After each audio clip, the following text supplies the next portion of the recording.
hospitalized in Dikelia, a British sovereign base area on Cyprus. It's part of British overseas territory that falls outside of Cypriot jurisdiction. You got moved from Cuba's Little America right into Cyprus's Little Britain. Why Dikelia? The UK and the US remain close allies. The last place Cypher would think to look for you is inside their own system. That's what kept you safe in British military hospital for 9 years. The safest place from a whale is inside its own belly. You were a regular Geppetto. Well, it wasn't Pinocchio who led me out to safety. So who was that guy? Cypher went so far as to attack British territory, burning their own ally. That's how badly they wanted you dead. He said I was in a British military hospital. But the doctor had a Greek accent. They hire locally. Easier to trust them.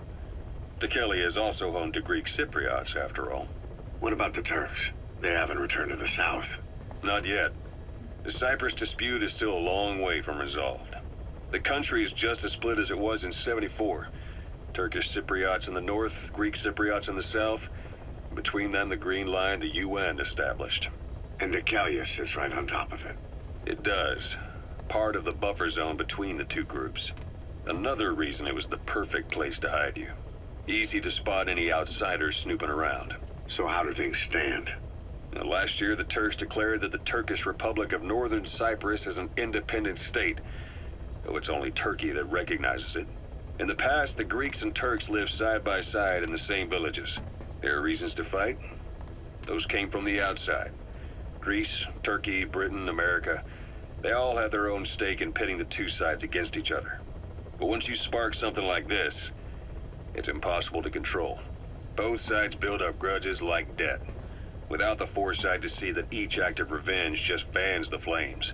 And then it's too late for other nations to rush in with peace talks. The embers keep on smoldering. Each nation's arrogance only breeds anarchy. The world is paralyzed by this hunger for revenge. Cyprus is no different.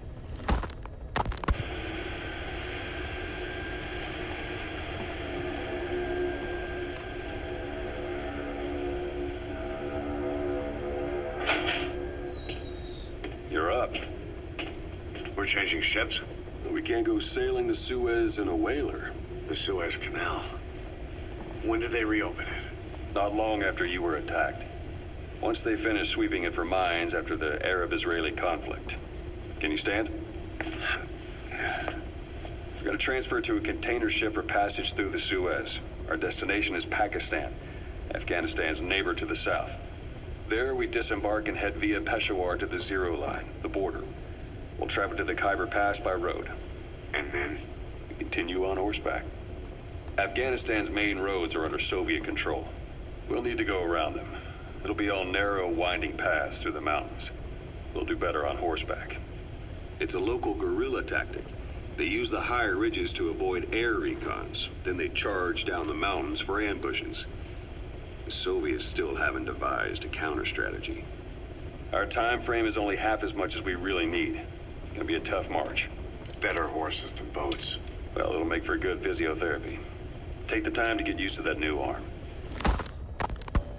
While the Soviets have indicated they are not participating in the Los Angeles Olympics, primarily because the United States has made no attempt to guarantee the safety of the Soviet Union's athletes, the United States is increasingly demonstrating the belief that the issue has nothing to do with its preparations, and in fact this is retaliation for the Western nations' boycott of the previous Moscow Olympics. That concludes today's news. That's quite some news. The Soviet Union not attending the LA Olympics? Yeah. Andropov's death has changed some things. They're calling it revenge for the Western boycott of the Moscow Olympics. Countries boycotted the Moscow Olympics? Yes. In protest of the Soviet Union's invasion of Afghanistan. Over 50 countries were absent. It's too bad I didn't get to see Yamashita's judo. When the 40th Army crossed the Amu River 4 years ago, détente went right out the window. The U.S. Congress chose not to ratify SALT II, and Reagan's hardline politics won in the presidency in a landslide. According to him, the Soviet Union's an evil empire. The Second Cold War. And there's been no end to regional conflicts and civil wars. Lebanon, the Falklands, Grenada, Iran, Iraq. The story never changes. Egypt and Israel did sign a peace treaty. But then the driving force on the Egyptian side, President Sadat, was assassinated afterward. Apparently, his actions were considered a betrayal of his fellow Arabs. Islamic extremists? Yes, fundamentalist extremists have been responsible for some bold acts of terrorism in recent years. We've had extremist students in Iran take U.S. embassy workers hostage, and suicide bombings in Lebanon. Over 300 foreign soldiers stationed there have been killed. The countries have yet to develop an effective means of dealing with terrorism. Afraid of losing their own men, they've pulled their forces out, handing private forces a golden opportunity. Private forces? Small armies with no national affiliation, working for the highest bidder. That's right, they got the idea from you. After Mother Base went down, they began spreading to meet the soaring demand. Miller's organization is just one of many PFs now. The entire world is after you. But at the same time, it needs you too. Miller told me about what happened in the Caribbean 9 years ago. You do remember Miller. You'd formed a private army with him. An army with no allegiance to a nation. I remember, but... I see. You're not sure what's fact and what's a fantasy caused by the coma. It's still all a mess, huh? All I can do is tell you the facts as they were told to me. I've gone easy on you up until now, but this is where the hard stuff begins. 1974, the year before you entered your coma. You were in Colombia, operating with a small unit of men, basically mercenaries. Miller was among them. Miller was trying to find a way to turn his and your talents into a line of work. He was looking to start a business where you would fight on behalf of others around the world, those who needed military force. But the reality was, at that time, you didn't have enough gear to equip your own men. Then Miller came across this client. It was a huge job he was offering, but you had a shot at pulling it off. You accepted it and headed into Costa Rica. The client even threw in an offshore facility in the Caribbean. The Mother Base, that would be your new base of operations. Miller sure did have a head for business. As your mission went on, your unit grew and grew. More weapons, more money. Before you knew it, you were commanding 300 men. As the organization got bigger, your military powers swelled to match. It got so the international community couldn't afford to ignore you. You were just too damn successful for your own good. You, your men, had worn out your welcome. Everyone was out for you. East, West, First World, Third.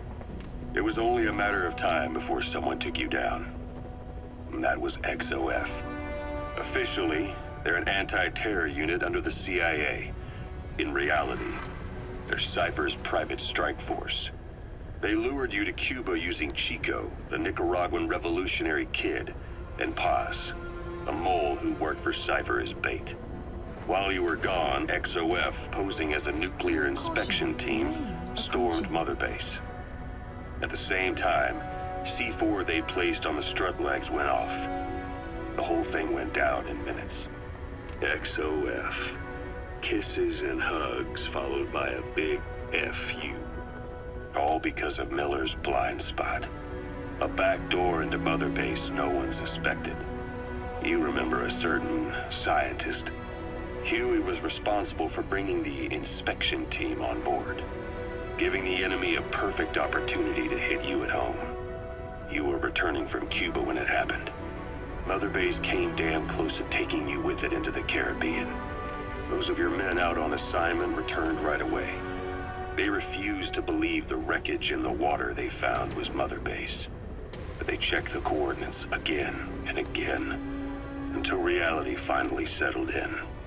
You were supposed to die that day. That was XOF's primary objective. As far as most folks know, you did. The first doctor to see you wasn't even sure what he was looking at. Before they'd even finished operating, your men moved you to that hospital in Cyprus. It was a woman named Eva who arranged that. Rings a bell, huh? Most men in your condition would have been written off right from the start. But you survived.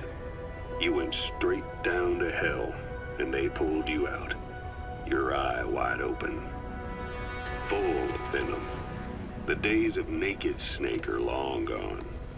Welcome back, Venom Snake. This world still needs you. Here, Snake, try this on. A prosthetic arm. Yeah, Miller was calling it the arm that wasn't there. The physiotherapy's going well. Your arm's bulked up enough for it to fit. There. Perfect. A little time with it, and it'll work better than the real thing. What do you think? Huh. I can still feel my real arm. Well, you better get used to this one quick. You have any pain? Every now and then. Where? My fingertips. My left fingertips. Sounds like phantom pain. Your brain still remembers your old hand. Yeah. What about your vision? Can you see okay? Yeah, at the moment. Now, the shrapnel in your skull is pressing on your optic nerve. I'm told any hard impact could have an effect on your visual cortex.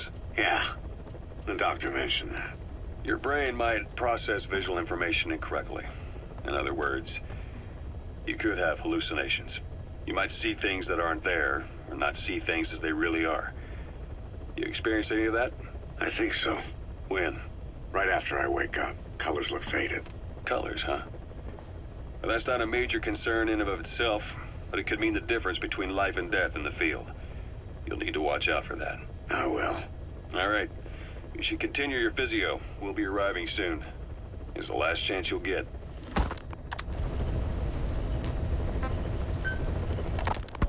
Ocelot. I hear they started calling you Shalashaska in Afghanistan. What's that about? You know the term Sharashka? It's slang for a suspicious, hastily thrown together organization. The word became associated with a type of forced labor facility in the Soviet Gulag system. OKB scientists and engineers who'd been convicted of crimes were sent to a Sharashka for forced R&D.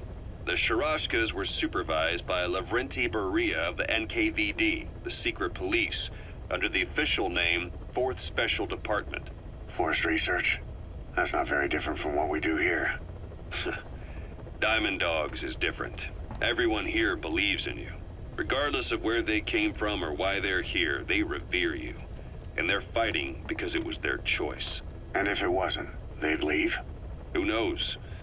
That's our reality here, whether it's real or not. If there's another truth, I don't want to know it. All that matters is that's the concept that's taken shape in their heads. The traces of a group ideology, our superstructure, to put it in Marxist terms. All right. Go on. Right. So anyway, at some point the enemy started calling me Sharashka. This was after the war in Afghanistan broke out. While I was keeping an eye on you in that hospital, I was also heading up interrogations here. The men I broke gave up their comrades and families, everything they wanted to protect them most. No real cause for it. I just let myself get caught up in the old Russian pride. And suddenly I received the honor of becoming Special Interrogation Advisor to the forced labor camps. But the more men I interrogated, the more people saw me as just that, the interrogator.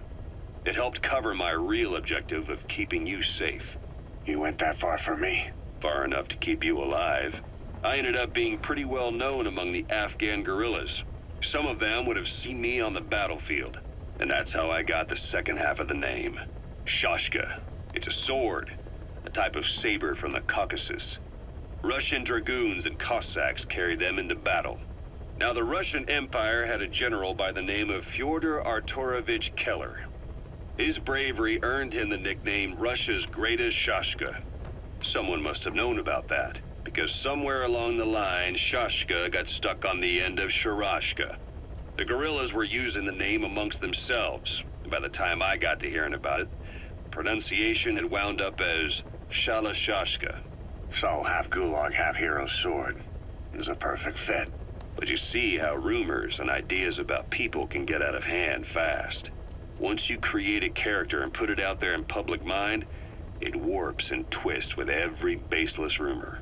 And before you know it, all people see are phantoms. In my case, it works out just fine. I'm plenty used to working under aliases.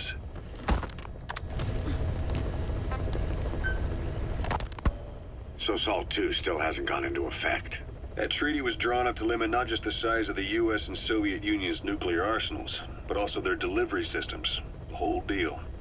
Just when we thought all those years of negotiations had paid off, somebody decides to invade Afghanistan. Your timing couldn't have been worse. The president was in the middle of the SALT II talks back then. You mean while you were busy trying to stop Peace Walker? I heard. President Ford was meeting with the General Secretary in Vladivostok. In his absence, the political brass in America detected what they didn't realize was false nuclear launch data from Peace Walker, and were on the verge of ordering a retaliatory nuclear strike. Coleman's big idea? Humans are incapable of destroying themselves. Turns out he never knew what humans are capable of. If that AI, the boss, hadn't found a way to stop the fake data transmission, they probably would have gone ahead with the launch. Deterrence was revealed as the pipe dream it was. All thanks to you. And her. The U.S.-Soviet talks looked set to fall through. What happened in Nicaragua no doubt helped trigger a change of heart. But in the end... The time's to find the politics. When you've grabbed their tail, they turn and bite your hand. I first met you 20 years ago now. The place was Selenouyarsk in the Soviet Union. We were enemies. I was with the GRU. You were still fighting for America. 1964. Operation Snake Eater. Its objective? The assassination of the legendary soldier known as the Boss.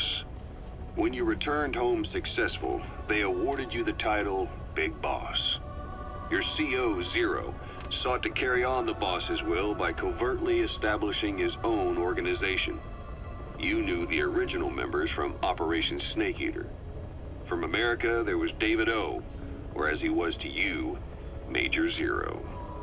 Donald Anderson, aka Sigint, Dr. Clark, who went by paramedic during the operation, and the fourth, you. From China, there was Eva, and me, Ocelot, from the Soviet Union. 6 in total. To us, government notions of friend and foe were meaningless. As were East and West, we joined forces by our will alone. Our objective was to fulfill the boss's dying wish, to make the world one. And to do it, Zero used the Philosopher's Legacy, the secret war fund you obtained during Operation Snake Eater. This organization would go on to become Cypher. I, on the other hand, was left with the problem. You only recovered half of the legacy. I had to locate the other half myself. When I found the funds, I passed them on to Zero, just as you wanted. I still trusted him in those days. We thought what he was doing was the boss's will, until he started that one project. Les enfants terribles, Zero called it. You parted ways, as did Eva, leaving only Anderson and Clark still with him. I maintained limited contact, although truth be told, we were just keeping tabs on one another. The reason was always you. After you returned to the Army and created Foxhound, you left America. For a time, even I'd lost track of you. I'd imagine Zero did too. You always were the best when it came to hide and seek. Zero created Cypher, an information network to tap into every corner of the globe. Woven together, Cypher's arteries make the world just one big organism, and that's not all. It also monitors the thorn in Zero's side. That's you, tracking your coordinates wherever you might go. The further you strayed from your roots, the larger Zero became. It's as if he was trying to close the gap between you. But before long, he disappeared from public life. Only a few people had direct contact with him. For a time, I was one of them. Then a year after you fell into your coma, he slipped out of sight entirely. Since then, nothing. No photos, no recordings, not even a reliable rumor as to his whereabouts. I tried every method I could think of, but Zero was gone. Freed of his control, his creation, his power continued to grow. Cypher is a great beast, and Zero was its spine. But even without him, it's endured, evolved. But now its body is rotting, riddled with parasites.